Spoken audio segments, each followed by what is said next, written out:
নাহিদ রানাকে নিয়ে যেন রীতিমতো টানাটানি চলছে ক্রিকেট দুনিয়ায়। নিজের গতি দিয়ে পাকিস্তান সুপার লিগে আগুন ঝরিয়েছিলেন বাংলাদেশে এই পেসার, কিন্তু নিউজিল্যান্ডের হয়ে হোম সিরিজের জন্য নাহিদ রানাকে উড়িয়ে আনা হয় ঢাকায়। দেশের মাটিতেও নিজের নামের ওপর থাকা আস্থার প্রতিদান দিয়েছিলেন চাপাই এক্সপ্রেস। কিউইদের বিপক্ষে হয়েছেন সিরিজ সেরা।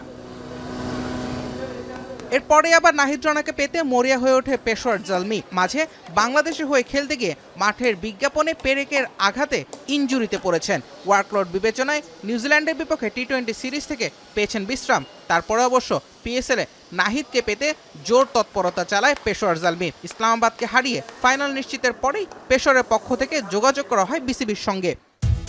শেষ পর্যন্ত বিসিবির ছাড়পত্রটাও পেয়েছেন তিনি। বিসিবি জানিয়েছে টিম ম্যানেজমেন্টের পাশাপাশি মেডিকেল টিমও সায় দিয়েছে নাহিদ রানার পিএসএল এ যোগ দেওয়ার ব্যাপারে।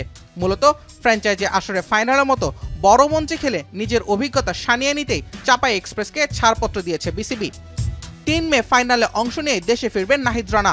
8 তারিখ থেকে শুরু হওয়া পাকিস্তান সিরিজে অংশ নেওয়ারও সুযোগ থাকছে তাকে নিয়ে এমন আগ্রহের কারণটাও তৈরি করেছেন নাহিদ রানা নিজেই। দেশের হয়ে সবশেষ 2 ওয়ানডে সিরিজে হয়েছেন ম্যাচ সেরা।